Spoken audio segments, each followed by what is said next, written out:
Next time you get in your car, I want you to pay attention to the windshield, okay? It's that big. The rear view mirror is about that big. I could take my rear view mirrors out, jerk them out of my car because I have all my attention up in front of me. The other thing is I go extremely fast, so I don't have people on the side of me. I'd rather the ticket. I want to get there quick. I value my time. Do you?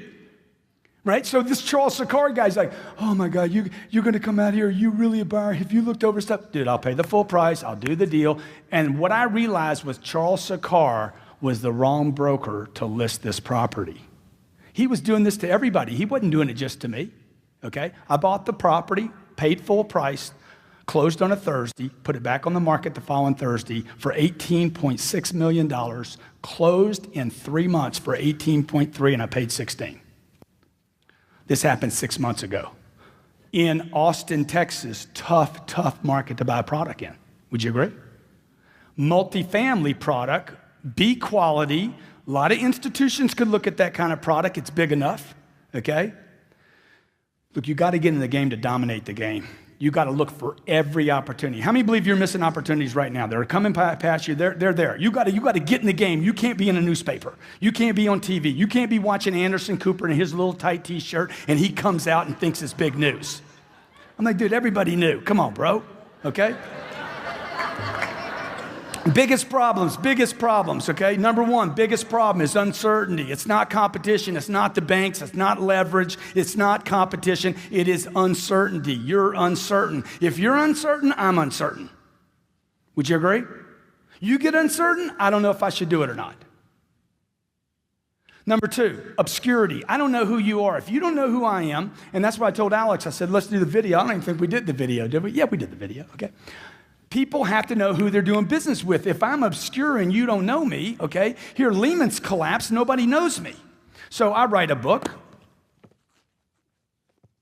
I write this book, come out with it. 6 months later, write a book on closing a deal, okay? We publish that book. We talk about it. This book comes out, If You're Not First, You're Last. I'm talking about it. This is in 1 year, 3 books, okay? If You're Not First, You're Last is a book about how to literally get people to not forget you, okay? That becomes a New York Times bestseller, and then I come out with the 10X rule. This outsells every other business book in airports. Now, why am I writing books? There's no money in books, folks. Why would I write 4 books? The average American reads 1 book a year. Why would I write books? Say again? Notoriety? I'm trying to cover up space. These are losers. I lose money selling books. Okay? Oh, that'd be great, yeah. This is Jared, by the way. Give Jared a big hand. Okay? Jared helped me win some money last night playing blackjack. We dominated. Okay? These people dominate. Watch, look around this place. Can we get you something to drink, huh? Can I get you some cigarettes? Why are they doing that? They don't want you leaving that table. Can I get you insurance? I got some insurance for that 16. Dude, look, if they offer something to you in this town, don't take it. Why am I doing this? Because I want readers to know me. The average American reads 1 book a year. The top CEOs in America read a book a month, 5 books a month, 60 plus books a year. Okay, you want to be in the game? Read. I buy books. I don't care about the $30 the book costs. You know what I'm looking for? I'm looking for $1 million. Every book I open, I'm looking for $1 million. Okay? I quit looking for $10. I did that when I was a kid. I'm looking for millions now. I'm looking for $1 million. How many believe it's as much work to work for $10 as it is for $1 million? It's the same amount of work, man. Same amount of rejection, same amount of uphill. It's the same amount of bullshit. Okay? So you just change the target, okay? If you were homeless and I was going to coach you out of homeless, the first thing I would tell you is not to change your clothes, not change your location, just change your ask. The ask. Dude, can you give me 100? How about 100, man? Just 100, man. How many believe he'd be better off at the end of the day if he was asking for 100 rather than a quarter? Just to change the amount you're asking for. Do you see what I'm saying? You know, when I go into an organization, I want to do the easy stuff, not the hard stuff. I don't want to change a guy's clothes, his location, and everything. I just want to change one little thing. So today I'm talking to you about, man, change what you're reading every day. Change what you're reading. Change the influence of your getting. A guy gets this book. We heard this last night. He's on the audio version of this book. He goes from $30,000 a month in income to $80,000 a month in income in 1 month. He's been on the program for 4 days, okay? He's like, oh my God, man, I scored the fourth day I was on the program. He starts listening to it again. Everywhere he goes, he's listening to this audio program. All of a sudden, it changes the way he's thinking about how much action he has to take. It takes 10 times the amount of activity, phone calls, emails. It takes 10 times just to burst through noise. Would you agree?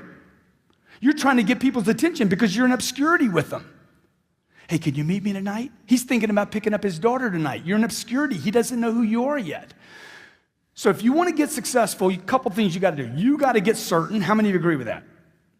Okay? That doesn't mean at this conference this weekend. That means when you leave here, man, what can I cover myself up so that I'm certain? Number two, how do I get out of obscurity? How do I get people to know me? Everybody here should write a book. Everybody in this room should write a book. You should be writing blogs. You should be tweeting every day, okay? Twitter and Facebook, these are not new things. These are prospecting tools. These are tools that cost nothing. And for those of you in the room have kind of like just said, I don't have time for social media. I got a business to run. Anybody ever heard anybody say that? I don't have time for Twitter. I'm running a business into the ground. Okay? Just to crash some old beliefs, okay? Just so you see what this does. I'm going to take a picture of these people over here, okay? And just tell me, anybody got a second hand on their watch? Tell me how long this takes. A watch. Okay, sorry. Let's see.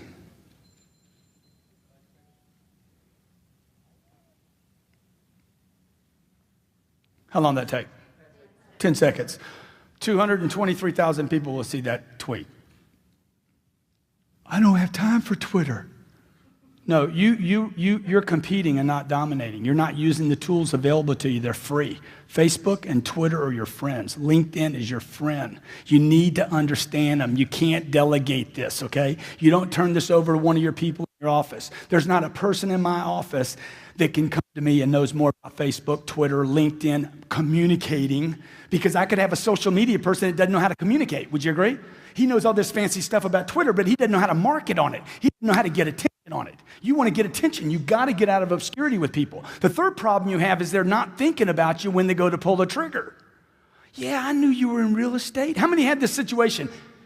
They didn't ask you to list your house because they forgot about you. Oh my God, I forgot. How many had that experience? You failed on number 3. They weren't thinking about you when they were ready to pull the trigger. And number 4, because you lack persistence. It's very difficult to be persistent, particularly if you're living in a thinking that I'm going to try once, I'm going to try twice, I'm going to try 3 times, and that's it.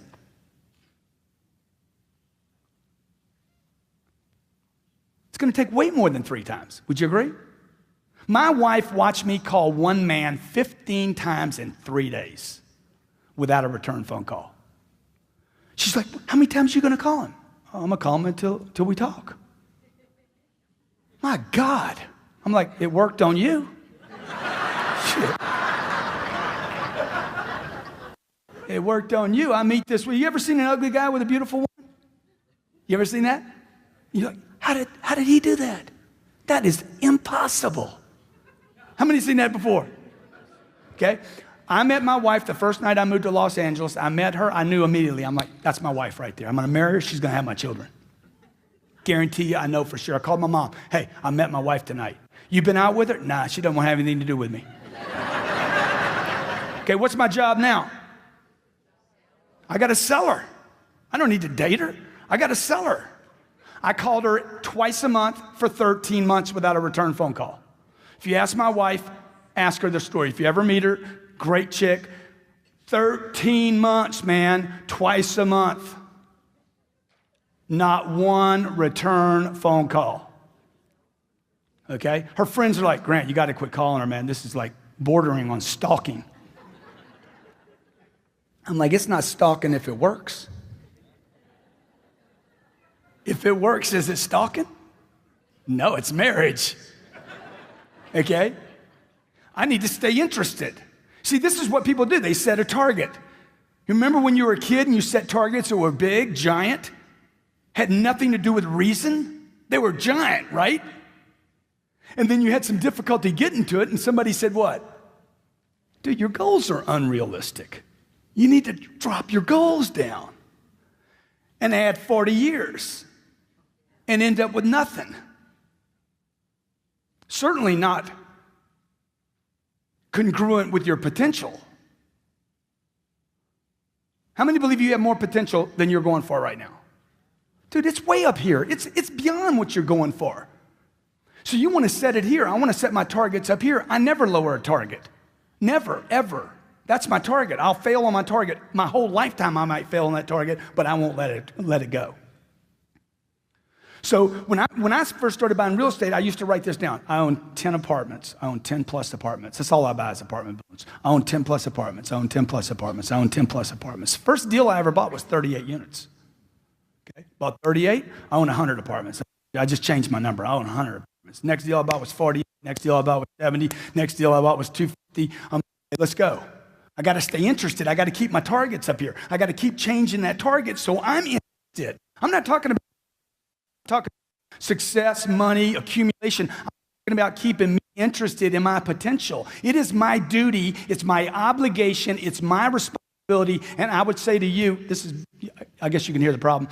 I just want to be sure you guys know, okay? I would say to you that it's your duty, your obligation, and your responsibility to fulfill your potential, and that's actually what success is. Success is not money. Success is, I'm going to get this chick to marry me.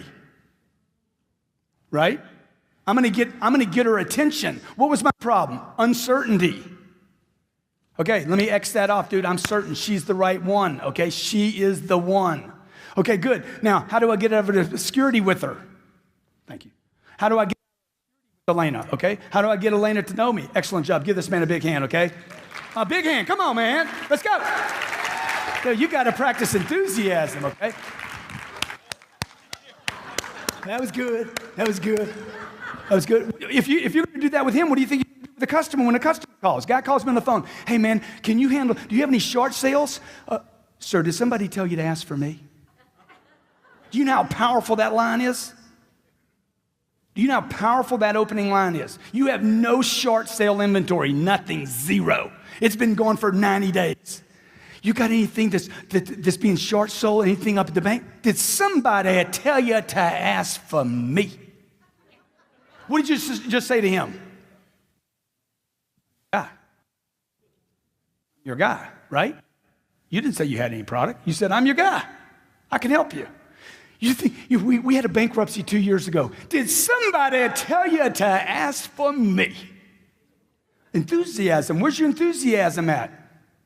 Oh, yeah. It's in your living room.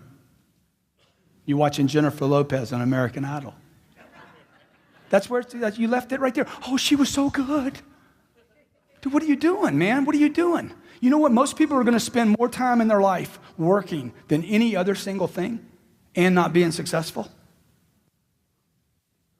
Man, work is good. Work is unbelievable, particularly when you're winning. Right? Me having to work for my wife is good for me. Right or wrong? Okay, she don't want to go out with me, so I'll lower my target. Let me go get an 8. Okay, that doesn't work. Let me get a 6. Whatever that is, right? Okay, let me get a 4. All right, I'll just go to a strip joint. That's why most guys, no offense, ladies, but that's why they don't have the girl they want because they take shortcuts. They use too many quick options. Man, you got to be committed. You got to be